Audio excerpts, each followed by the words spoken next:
For the past 15 years, I've relied on a single manual iFixit screwdriver kit. I actually got this kit for my very first job out of high school when I was working for an Apple reseller. And I know, look at that hair. And this kit has seen me through countless projects and repairs and upgrades, and it's never let me down. But it felt like the right time to move to something a little bit more modern. So today I'm checking out the HOTO Snaploq electric screwdriver, a precision screwdriver that claims to make delicate projects easier and safer. So I've spent the past few weeks testing it out on real jobs, from upgrading my dusty old PC. How is my computer still alive? To delicate 3D printer maintenance. Now, HOTO sent me their full Snaploq kit for free, but as always, I'll be keeping this review transparent and honest, and all the thoughts on this product are entirely my own. So let's find out where this thing shines. I really like that. And where it falls short. Manually. That is annoying though. It all starts with this really nice looking magnetic case packed with almost every bit you'll ever need. 56 in total. The magnets hold everything together neatly and the case pops open pretty easily. But one thing to mention, you need to make sure you open it up like a book, because if you open it vertically, then the side magnets can pull bits loose. Oh, and don't drop it on the ground. Compared to my older iFixit kit, this feels much more polished and compact, but it is 15 years old, so maybe that's not a fair comparison. The screwdriver itself feels really nice to hold. You're like a dentist. Time for your fillings. And locks into its case simply by pushing it in. It charges via USB-C on the base, which is really convenient since I can top it up with some juice just by connecting it to my printer. It offers 3 speed settings and a max torque of 0.5 Newton meters. For perspective, a basic cordless drill is around 20. So 0.5 may seem small, but that's kind of the point. This tool is designed for electronics and precision, where too much torque can crack housing or strip threads or completely destroy equipment. So that's why you see most other precision screwdrivers also operating with a low torque. That said, this one has a few tricks up its sleeve that most others don't. Inside is a brushless motor, which means instant start and stop, so no spinning up or spinning down, which means you can get everything extremely precise, and you'll also have a much longer motor life. The standout feature though is its automatic torque stop. So when the screw reaches the correct tightness, the driver stops on its own, which means that it basically removes any risk of over tightening anything.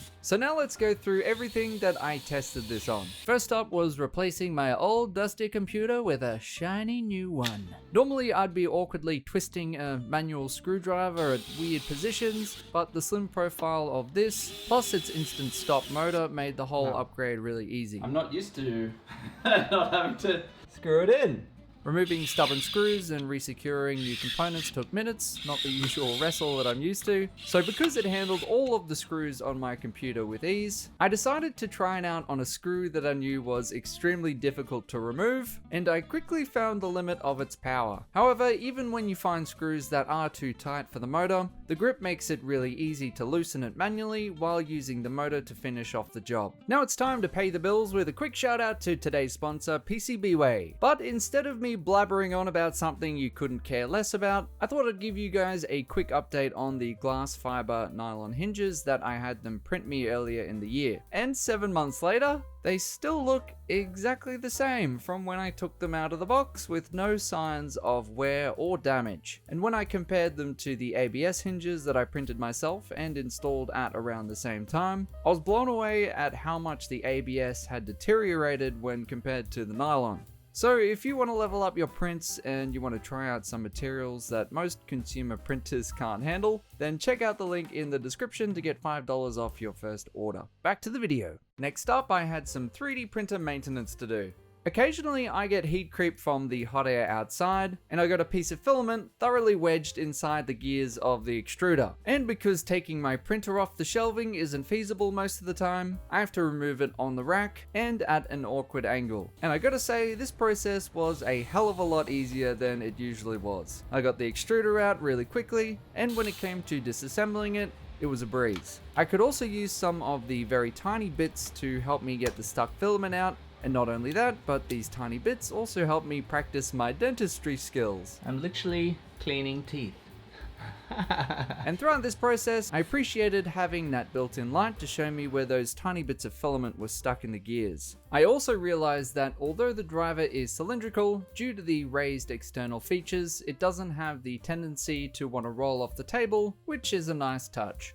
The auto stop meant I could tighten these tiny little screws perfectly, tight enough to secure it, but never so tight that I'd crack anything. 3D printed components can be very delicate at times, so it was great to have the peace of mind that I wasn't going to damage anything from over tightening, which I feel could be a pretty big problem with electric screwdrivers. So once all the cleaning was done, then I tried pushing it a little bit outside of its lane and tried to assemble some furniture with it, and although it could tighten some of the screws to an extent, it was nowhere near tight enough to make everything stable, and some screws just didn't turn at all.